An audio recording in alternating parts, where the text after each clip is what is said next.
pagdating po sa weekend, lalo na po sa linggo, siyempre, meron tayong mga gawain sa bahay. So yung iba naglalaba.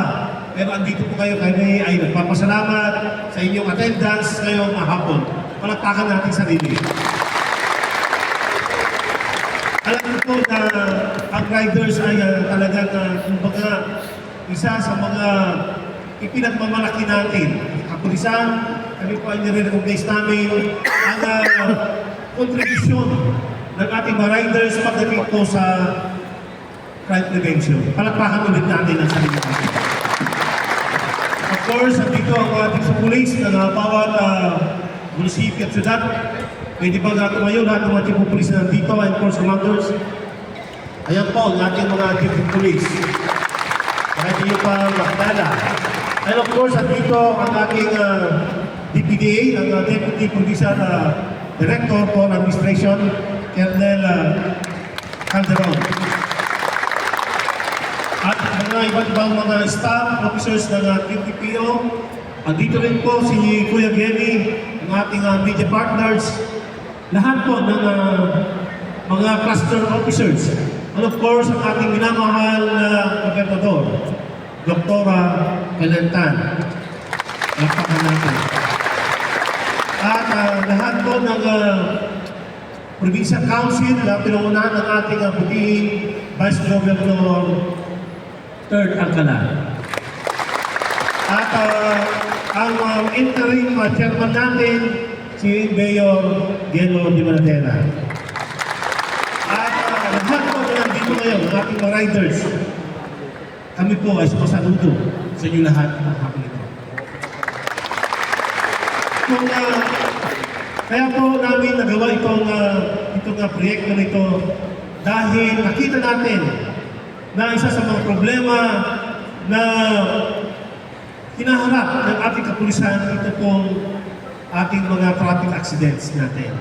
At alam naman natin na ang Quezon Province ay isa tayo sa main contributors ng traffic accidents sa buong bansa. Bakit kaya? Kasi ang Mahardika highways natin ay napakahaba po yan. At alam lang natin na kayo po nandito ngayon, alam ko. At alam din nyo na kayo po ang mga professional riders natin. Ibig sabihin, kayo po yung mga wala pong mga violasyon. Kaya kayo nandito ngayon dahil gusto nyo po na magkaroon ng maayos na trapiko at disiplinadong mga riders dito po sa probinsya ng Quezon. Totoo po yan? Pakitas po ang ating kamay kung tayo po ay nagkikisa. Maraming salamat po sa inyo lahat. So ngayon, binabuo po itong ating Quezon Motorcycle Riders Patrol dahil nakikita din natin na kayo din po ang aming kabalikan pagdating po sa crime prevention. Ito po ay, kung matatandaan nyo, noong ako po ay naging chief of police ng iba't ibang bayan ng Calabarzon, including sa Caloocan. Ginawa namin po ito at kayo po ang tandem namin pagdating po sa pagpapatrolya.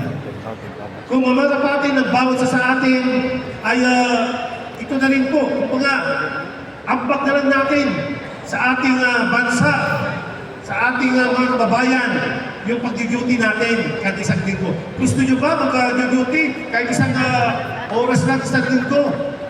Sino po ang ayaw? Sino gusto? Maraming salamat ulit sa inyo. So ang ating mga chiefs of police, kayo po, isuot nyo yung uniforme nyo. Pero sabi mo kanina, ang uniforme natin ay pwede. Yung palitan yung kulay kung ano gusto nyo. Ang importante, yung ating motorcycle riders patrol na yun, ay saka yung harapan, ay yun po ang nire-retain natin. Makuha nyo po yun? So yan po ang magiging official logo natin, yung blue na logo, at saka siyempre, yung ating nasa harapan po niya.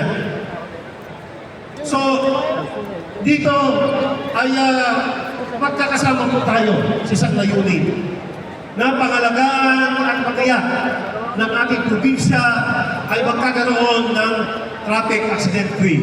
Gusto niyo ba natin yan lahat? Siyempre, kayo po ang aming aasahan po yan. katulong po kayo sa pagpapaunlad ng ating probinsya. At of course, ang ating provincial government na pinangunahan ng ating mahal na gobernador. Lahat po ng suporta para sa inyo, ibibigay niya po yan sa inyo. Palakpakan natin ang ating mahal na gobernador. Kaya itong hapon po nito, tunghayan natin. Magkaroon po tayo ng kick-off ceremony para maging opisyal. Ipakita natin ng bawat munisipyo at syudad na ang riders po ng Quezon ay mga disiplinado at united pagdating po sa pangangalaga ng katahimikan at kapayapaan sa probinsya. Pakitaas po natin kamay, uli. Ayan. So, ay asahan namin na kada bawat linggo ang riders po ng Quezon, kita po ng ating publiko, kayo po ay kasama sa ating pagpapatrolya. Mayroon kami ronda sa barangay at yan ay ginagawa natin araw-araw kasama po ang ating mga chiefs of police. Ngayon, magbibigay po kami ng sticker. Yung sticker na po yan ay mayroon pong QR code. Kada bawat daan niyo po sa checkpoint, ang ating mga checkpoint officers natin, isang scan lang yun. Pag kayo po ay may sticker, good na po kayo. Siyempre, kayo naman dito ay nag-apply. Kayo po ay na-evaluate. At nakita namin na kayo naman po ay walang kaso. Kaya po kami, binibigyan namin ng konsiderasyon ng bawat member na yon na po dito na kayo po ay clear kayo sa amin. Kaya yung mga sticker na yan ay mayroon po, kada bawat member yan, kayo lang po ang mayroong ganun. Kada bawat member po yan, may sarili po kayong number. At yan po ay may broken na tayo lahat. Pangalawa, isa sa mga gusto natin po na i-propose sa ating provincial government, ang ating provincial council, na suportahan po na yung ID na gagamitin natin dito na parang ATM ay pwedeng magiging valid ID ng kada bawat member sa lahat ng transaksyon dito sa probinsya.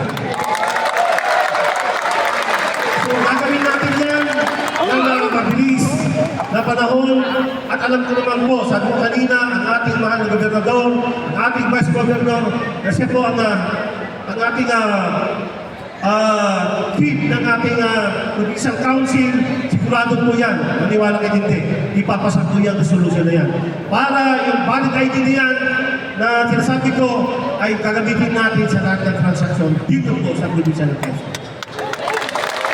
And then, ang ating provincial government ay magbibigay din ng mga programa para matulungan natin ang inyong mga kasama sa bahay, kaibigan na wala pang lisensya, ay tuloy-tuloy lang na ating pagre-recruit para pag sakaling marami na po ang ating na-recruit na wala pang lisensya, ang ating mobile team ng LTO at iba't ibang mga agencies para sa ganon ay makakuha sila ng student license, dadalhin namin po sa inyong mga syudad at munisipyo at hindi na kayo pupunta sa nalawin dito po sa Cabecera. Ito nga ang kapital natin sa Sena. Kaya yun, isa sa programa natin po yan. Dadalhin natin ang mobile team ng LTO para sa ganon. Magigyan din po natin ng lisensya ng ating mga kasama dyan mismo sa inyong mga lugar. So, ito po ay napakaganda po na programa at sana ay huwag na natin isipin, huwag tayo mag-isip kung ano pa man ang isip natin na negatibo, ito ay para sa kinaran, para sa progreso ng ating lalawigan. Di po ba? Marami na po tayong mga problema sa nasyonal. Dito sa lalawigan ng Quezon, tayo ay nagpapasalamat sa Diyos dahil napakapayapa po ang ating lalawigan. Palagpagan natin ang ating sukulis. Kaya sana magtulungan po tayo, magkabit, magikat po tayo lahat At ang rest assured naman, ang ating Quezon Police Provincial Office sa ating pangunguna ay kami po ay handang tumulong, kami po ay handang pumunta sa inyong mga bahay at tulungan namin ang bawat sa inyo kung may concern po kayo pagdating po sa ating peace and order. At maasahan niyo po na gagawin namin lahat ng aksyon para mabigyan din po natin yung paghihirap niyo po na kasama kayo sa ating natili natin payapaan sa probinsya ay kahit paano ay maibsan din natin yung mga concerns nyo dyan sa inyong mga bahay. Okay pa po yan? So muli, sa harap po ng provincial government, ang ating mahal na Governor Dr. Rainer Tan, ang provincial council, ang ating chairman, ang ating mga custom officers dito po sa harapan, ang ating QPPO, kami po ay nagpapasalamat sa inyo lahat. God bless us all. Sana ito ang umpisa hanggang tayo po ay nandito sa Quezon. Ito po ang gagawin natin. Maraming salamat po sa inyo.